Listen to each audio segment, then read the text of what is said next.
peek. Laura is there. Hey. Okay, let's see.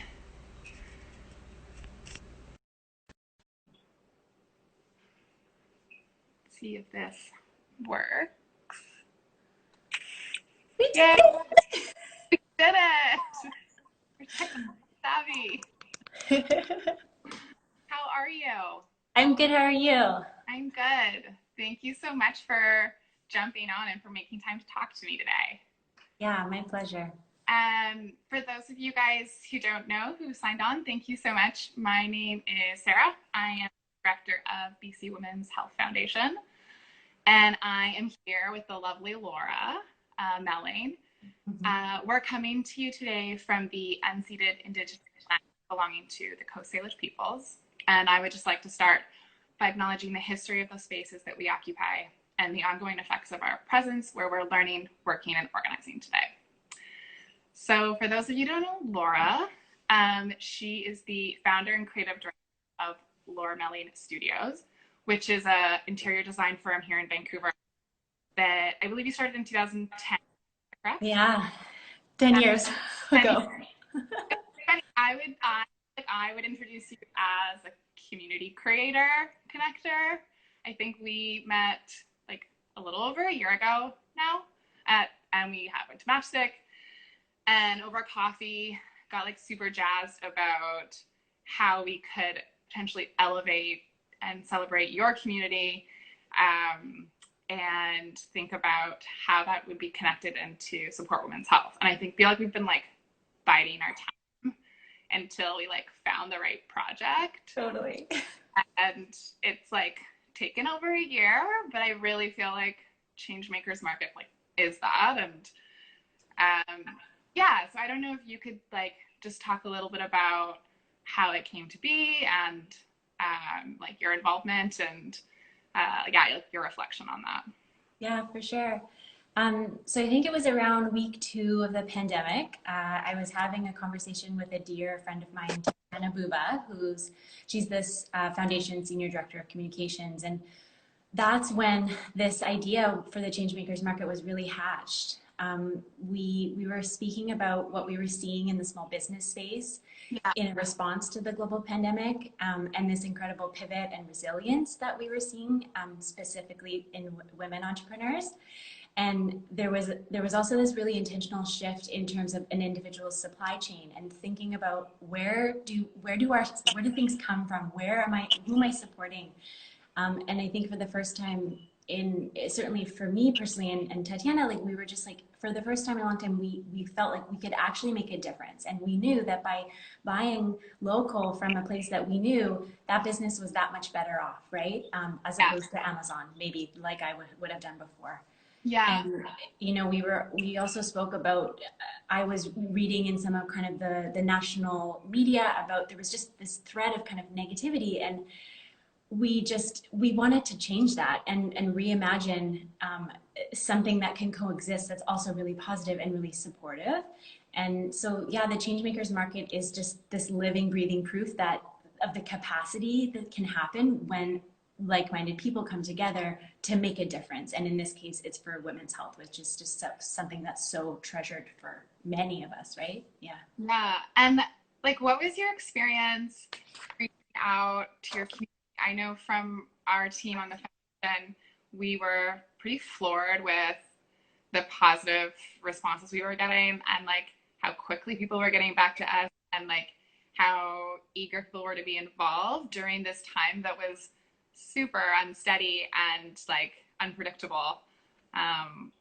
Yeah. Yeah, I mean, it was so overwhelming. And I don't know if I was nervous to make an ask of people during this time, but I felt so compelled by the idea and the potential for the idea. And at a time when, yeah, many businesses, were either they had to close their doors because they couldn't have guests there, or, they literally had no sales because weddings were stopped and they couldn't do photography. There were so many examples, but even though they were enduring those things, the response was just so overwhelmingly positive, and people saying, thank you for including me in initiative, which is, I think it's just such a testament to how we have seen women leading with this spirit of generosity and wanting to be involved in such an innovative project. So yeah, it was pretty incredible. Yeah, and the fact like the response time and like to have 140 women across the province, like it's just kind of mind blowing. Yeah. Yeah, it's just I just think it's so cool. And as we were doing our research of who to connect with in BC and who we wanted to be a part of, we learned that BC is one of the has the most women-led small business for a province across Canada, which I did not I know. love this stat. No, and I just like assumed it would have been Ontario or something. Yeah, totally. Um, and then before that was the like fastest growing before COVID. So not only we did the most, but like the most successful. So it's just yeah, it was really bonkers to learn that. Yeah, I mean, I'm surprised I didn't know this stat because I'm just such a super fan of women in business. But I think it's such a true indication. There's such an energy, there's such a momentum for women entrepreneurs right now. Like it really is a woman's world, and we need to harness that and support one another and do anything we can to just move forward, right? And I think certainly in BC, I've been really lucky to tap into some of the resources that are available. And there's so many, Lady Business is one, the Forum for Women Entrepreneurs is another, the Women Enterprise Center. There's all of these places that they're super open and willing to help and answer those questions if you don't know the answer. And there will be lots of times like that. And we just have to be, I guess, open to that vulnerability to Yeah, yeah, to ask when you don't know, because that's yeah. okay. That's how we learn and grow. I feel like the competitive like culture for small business is like totally a way of the past. Oh, it's gone. Yeah, Yeah, community over competition all the way. yeah. It's so much more about like support and collaboration and like just yeah. I mean, doing this project, I just learned so much more about it, and I think it's yeah, it was pretty inspiring to see how connected you guys all are for one another in like many different facets. Well, yeah, and likewise, it's been so inspiring to see the foundation. You guys have kind of jumped into this new strategy. This is, you haven't done online and virtual before. It's like, and it's a different market, but you guys have been so open-minded. And I think, as entrepreneurs, we have to be flexible. We have to be open-minded, because if you're not, you're kind of static. But maybe organizations, they're typically a little bit less flexible. But I think I've been so inspired by the approach of the foundation in this, because I think there's so much learning that can happen between different organizations, be they small or large, right? Yeah. Yeah. And why, like, for something like the Changemakers Market, what's the kind of connection for you and like women's health? Like, there's so many really important causes that need our attention and support, and why health is so kind of the focus is so vital right now.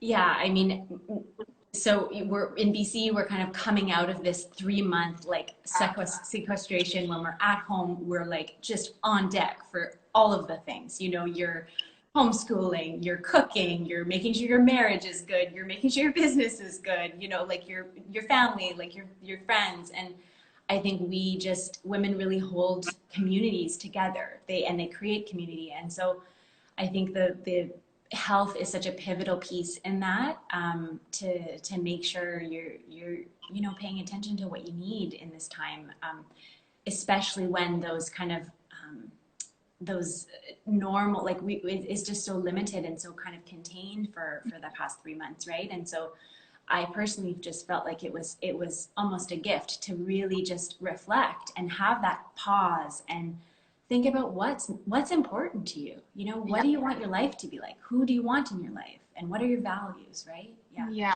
yeah. Well, and it's interesting because I mean, we as a foundation have seen this, and different studies show that women really in a self-identified women in a partnership tend to take on the majority of the domestic responsibilities, even before COVID. Sure. And that's not necessarily directed to motherhood, even though that's a big part of it, but things like, you know, caring for your aging parents, or just in general, kind of keeping the, like you said, that community household like stable and together and functioning. And I think like with COVID and then having kind of, you know, potentially both partners working at home, the kids not in school, not doing their after school programs, like the conversations that I mean, I'm curious to know with your context and your community, conversations that have come up between partners about taking on more equal kind of responsibilities during this time, because, and then moving forward, how that will make an impact, because it's just not possible for the woman in the relationship to be upholding her small business and continuing to do everything. Totally. Yeah, I mean it's full on, right? And I think the pandemic has really shone a light on all of these things. And like, yeah, it's been hard. It's been real hard, but we can do hard things, right? So we just need to figure out like what's our formula so that we can just be the best. We, you know, show up as our best selves. For me, I think the last 3 months have been a bit of an awakening, because there was this pause and I had time to think about, you know, why do I wake up and I feel rushed? And then that kind of is embodied in, you know, the morning with my daughter, or my interactions with my team, blah, blah, blah. And, you know, I was like, it's just me. Like, I don't have a boss. It's me. Like, take responsibility, right? And especially as a mother, my daughter's 5, and as a small business owner, I didn't take a mat leave when she was born. You know, I took, I don't know, maybe like 6 weeks off, maybe even less, and just kind of slowly worked up. And I've never spent so much time with my daughter in her whole life as in the last 3 months. And it's been hard, but it's been beautiful. And I'm so grateful for that time, right? And I've heard from so many other women, specifically with the childcare piece and the self-care piece, about, you know, you kind of strip away all the external stuff that we were maybe keeping ourselves busy with, or we were making plans with, or saying yes too many times, and really going inward and figuring out what do you need, and what, you know, how can you show up as your best self. Um, and, you know, when we talk about the blue and the pink jobs, that's how we do it in our house. It's like my husband's in the blue jobs, mine are the pink. And yeah, we've definitely had to address that and be like, okay, this needs to be recalibrated, because like it's just a pressure cooker right now, right? And I think if before I probably, I don't know if I ever admitted it, but I probably suffered from anxiety a lot of the time. But it's just like washed away. It's like there was this kind of calm that came in, and it's been really, really magical. I mean, I've worked pretty hard to kind of get there, and done a lot of, you know, inward like reflection and meditation and stuff. But it's been, and it's been so incredible to kind of connect with other women, and hear about what's their formula. Like, how do you get to that flow state? How do you get to that clear mind where you feel balanced and you can do your best work, or be there for your friends and your community, you know? Yeah, I mean, you said so many things that I feel like, I mean, I can personally relate to. I imagine a lot of the people watching now or potentially later could relate to. I think the comment that you saying, like, what do I actually need? Like, stripping that back has been really interesting for me. Like, like thinking of all the things that I thought I needed. Oh my God, totally. To function and to feel fulfilled and to do my work well. And that I think what's going to be interesting, and I love your take on it. I know you also said, you know, like, I don't have a boss, but you still. I wish I did. Some days I really wish I did. Like, hold you accountable. But for those people that do have bosses, or maybe we're in a more like structured work environment beforehand, I mean, the first few weeks of COVID-19, Stats Canada put out that there was about 40% of employers were kind of reimagining how kind of the workspace and the 9 to 5 might happen. And I think one thing that will be interesting post COVID, or as we kind of get back to a more state that we were in previously, is like employers understanding that women, and even specifically moms, how much they can accomplish when they can work within their own parameters or their own time and their own agenda, and like kind of throwing out a little bit that 9 to 5, and not even accomplish, but like accomplish really well. Mm-hmm. I think I'm kind of excited to see how that unfolds. And like so many moms, go back part-time, or they won't go back at all. And like, is this an opportunity for women and moms to be able to work full time moving forward and be able to be fully present in their child's life and not feel like The stuck? juggle, yeah. Yeah. Yeah. I don't know if you guys are having conversations in your community about that, or.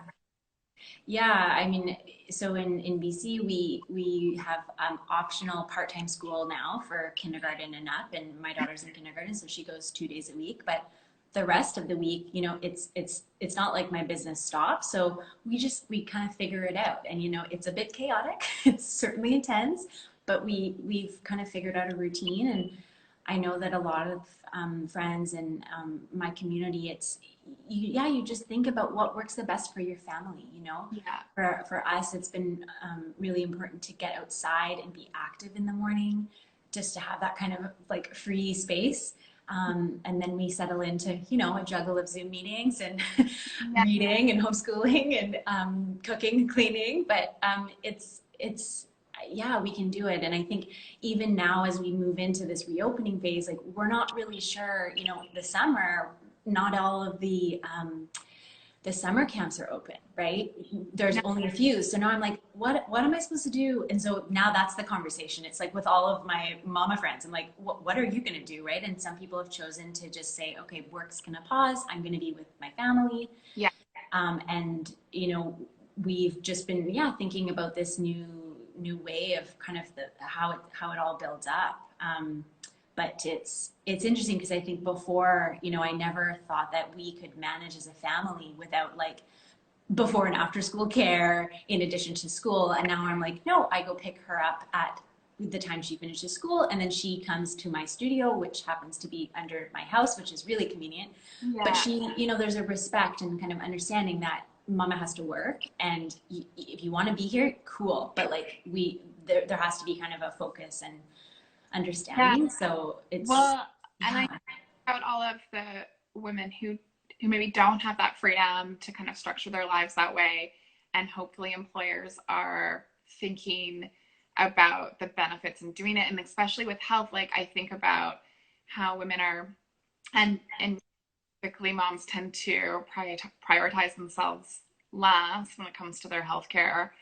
And even something like being able to go to a doctor's appointment at 2 p.m. because, Mm-hmm. and not having to, take a sick hour, or to take just like that, I think could be really, transformational for how kind of women can show up for themselves and take care of themselves, I hope. Mm-hmm. Mm-hmm. But I think employers need to support that. Yeah, I mean, personally, in my business, over the course of the pandemic, I've been going through a recruitment phase and actually hired through new people. And I think the future of work will forever change. And regardless if you have children or you don't, I think we're able to think about how do we do our best work. And two of the three women who I've hired don't live in Vancouver, right? Like I would have never considered Yeah. that before, but all of a sudden it's more important to me that people are happy and that they feel grounded and have the capacity to do their best work and be their best selves. And that doesn't mean 9 to 5 and in one place, right? So I think that's kind of a gift of what we've gone through, you know? Mm-hmm. Yeah. I hear about this. And I'm so excited to see you in person soon when like things open up more and we can like have a glass of wine on a patio and celebrate the success of this initiative. But can you, before we kind of like wrap up here, I mean we've talked about it a little bit. I know you touched kind of on meditation, but is there anything? I think there's a few of our Changemakers Market members who have tuned in right now and who might tune in later. Like any advice for small business owners that can really, where they can take care of their health and like take control, and make it a priority amongst all the chaos that is life.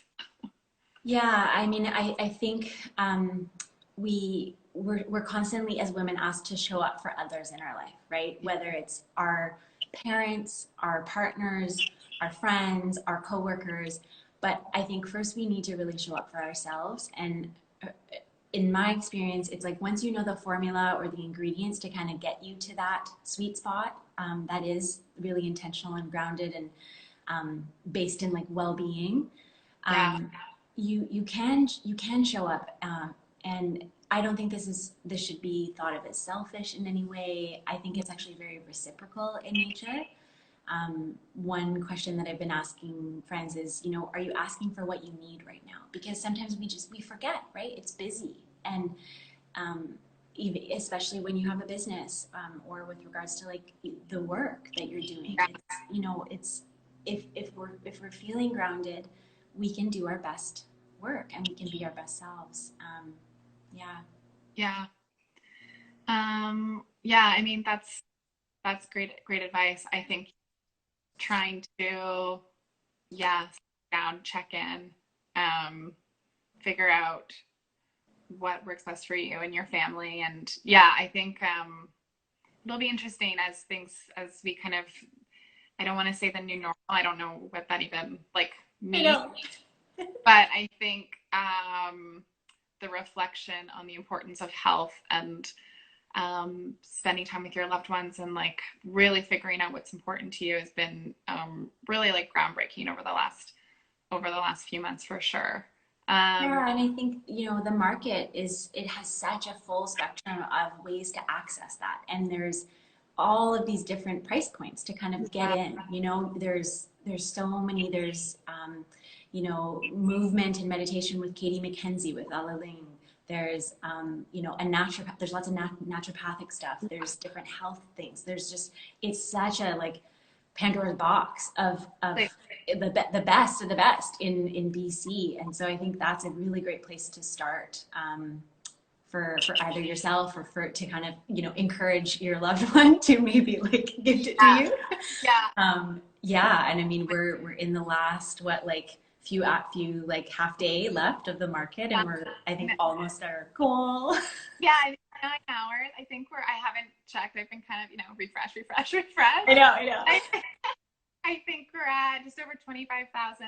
Our goal is we set in for 30,000. That was the hope, and we're really fortunate. Our corporate partner, Blue Shore Financial, is matching up to 15,000. So our goal we've reached. I really hope the community can kind of get that thermometer up to that last. Totally. I'm really pushing it. I'm just sending all the kinds of communication now, like text, like don't be surprised if you hear from me, friends, and everybody else. Yeah, and for those who are watching, there's like so many interesting and unique opportunities that maybe you wouldn't have access to, that are yeah, a little bit more, yeah, I guess unique. Mm-hmm. Check it out. And yeah, 9 p.m. is when we close it. If you also want to donate, there's an option just to donate. I will say too, for those, because I've gotten a couple of questions this week, if don't stop bidding if you've hit the value, because if you go above value, for a certain percentage, there's an opportunity for a donation tax receipt. So please keep giving, and the funds raised from the Changemakers Market will be supporting full spectrum of women's health at BC Women's Health Foundation. So yeah. Mm-hmm. Anything else you wanted to add?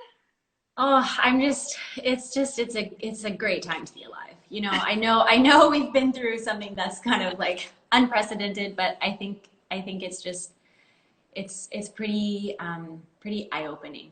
And Yeah, I've just, yeah, it's been pretty amazing to kind of come together with people and just really stand behind what you believe in and your values, and I'm so grateful for all of the energy and vision that the foundation has put into this. I think it's incredible, and yeah, I'm so proud to be a part of it. So thank you yeah. guys. And I second that, would want to thank you, Laura.